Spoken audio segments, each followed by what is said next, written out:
From somewhere in the skies above us have come from time to time flaming discs and weird aerial phenomena. What are they? Whence have they come?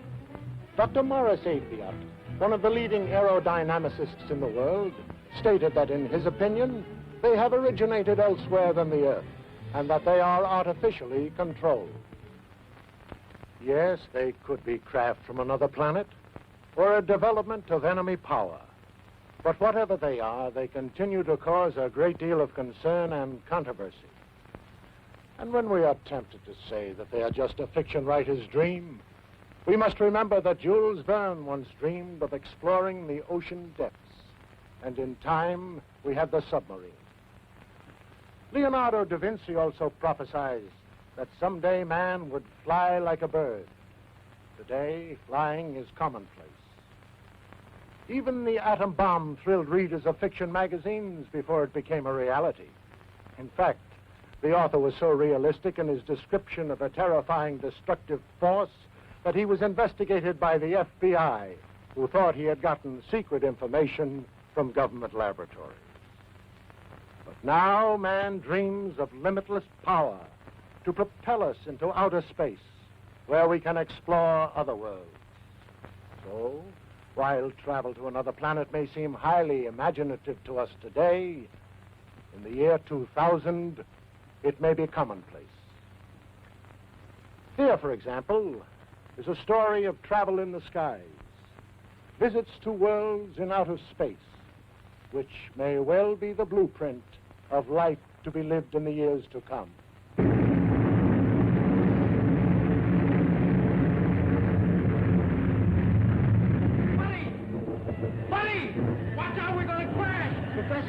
Professor! What is it, Buddy? Look, says we're going It's trying to weather the storm, but it has lost altitude and crashes in the mountains of the polar region. Centuries later, men from a scouting ship discover the wreck.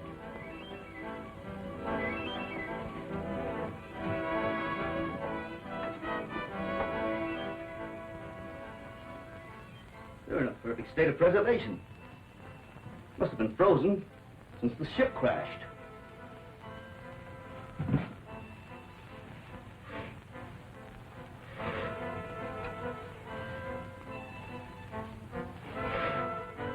That's strange. Body's almost natural temperature. Let's get them out of here. This gas is making me drowsy. Well, take hold of his feet. I wonder how fast we're going. About 1,000 miles an hour at least. Polar Patrol, calling Operations Office. Polar Patrol, calling Operations Office. Operations Office. Go ahead, Polar Patrol. Golly, they sure got in quick. Put this call through to Scientist General Huer. It is urgent. One moment. Go ahead. Captain Rankin speaking. We're approaching the city with 2 prisoners, found in a dirigible. A dirigible? That's impossible. Such ships haven't been used since the 20th century. 20th century?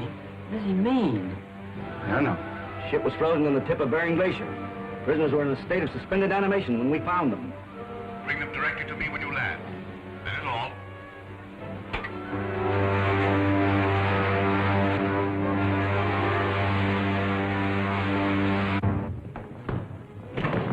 Scientist General suspects, sir. You're to come directly to his headquarters. Thank you, Lieutenant. Come along, men.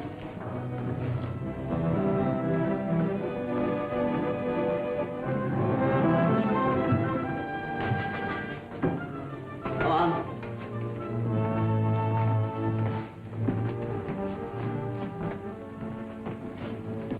Take my place, Lieutenant Deering.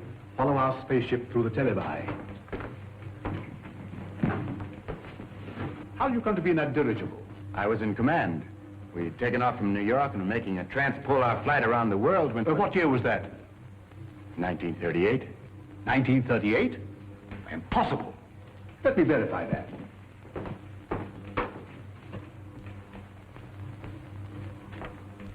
(1938).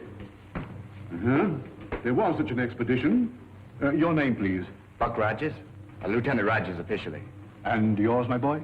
My name is George Wade, but I'm usually called Buddy. Nirvana gas. Well, that explains it then. Rankin, we are witnesses to a scientific miracle. By means of a gas discovered by Professor Morgan, these two people have remained in a state of suspended animation for 500 years. 500 years?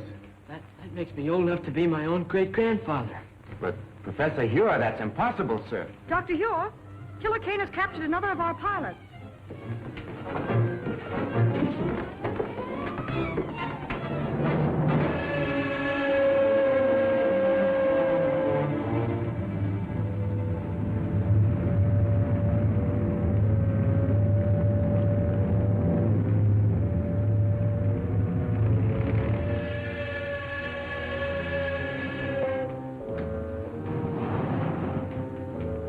You may save yourself considerable discomfort by telling me where to find the entrance to the hidden city. I do not remember. I think I know a way to make you remember.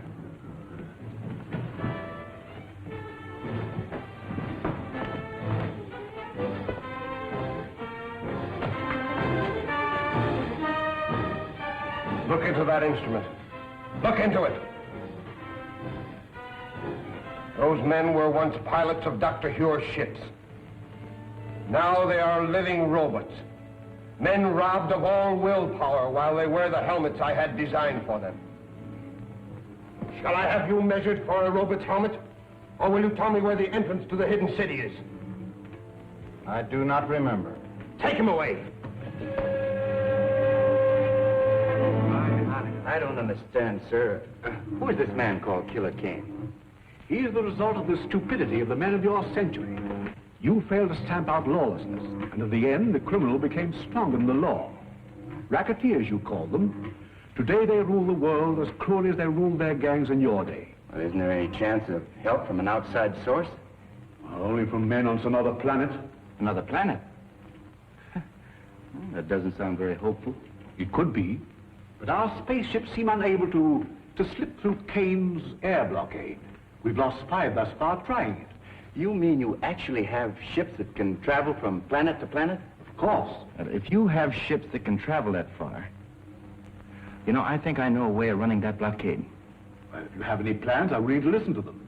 But to me, it seems much hopeless. Am I right, Marshal Craig, in assuming that you can operate a plane from the ground at such a distance, mind you, by means of radio? That's correct, Rogers.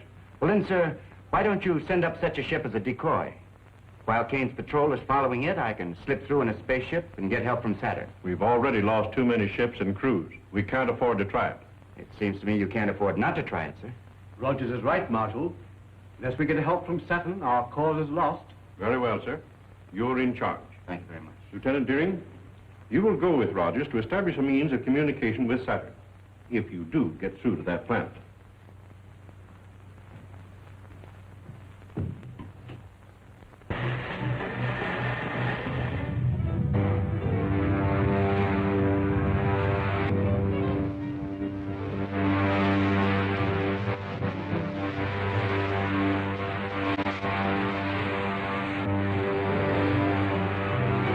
Look, another one of those spaceships.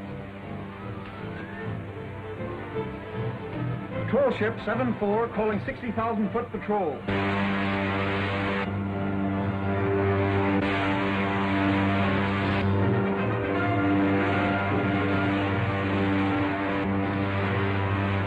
Shall I lay our course directly for Saturn now, Buck? May as well. Hey, Buck, look. They fell for it, all right. Try that spaceship with no one in it. We can direct all the aircraft from the control room until they reach the outer atmosphere.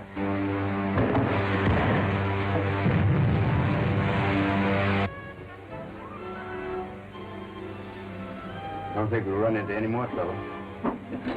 Why don't you take a nap, Wilma? I'll take the controls. Thanks very much.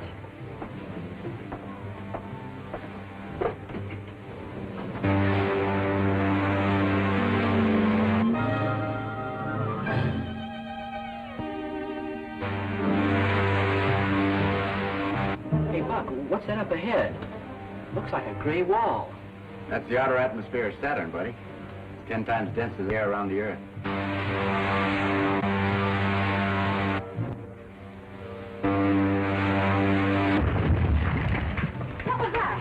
I don't know. Look, two of Killer Kane's ships coming up fast behind us.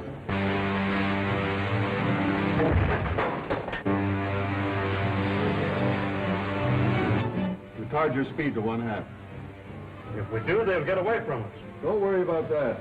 They'll either have to slow down or go up in smoke. Retarding rockets. If we enter that atmosphere at this rate of speed, the friction will bring us to a crisp. Look, they smashed some rockets. I can't fire them.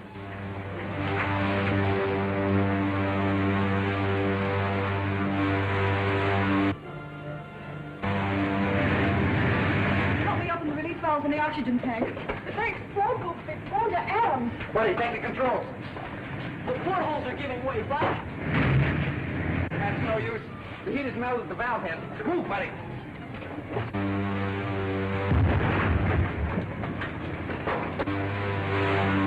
Anti-gravity belts will have to bail out. Buddy, open the airlock. It's no use. The heat's jammed the door. Stand back, woman. All right, bud, down you go. Get to the outside door. Johnny, you take the radio. Go on.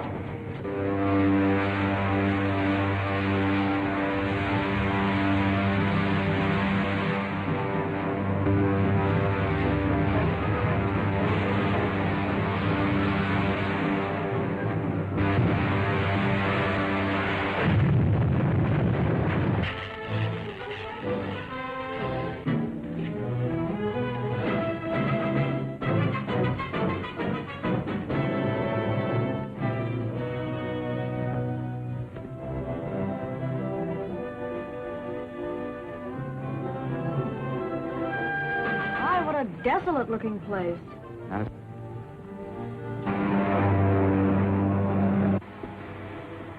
Stand by the retarding rockets. Signal the other ship that we're going down. Yes, sir.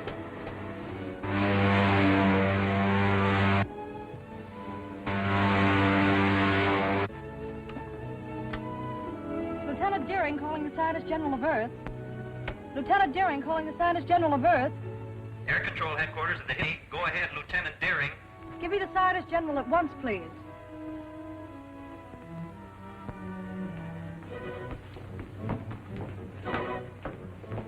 Wilma, this is Dr. Hewer. Are you safe? Our Outer Atmosphere Patrol reported two of Killer Kane's spaceships took off after you. They did. Shot down our ship, but we got away without a gravity belt.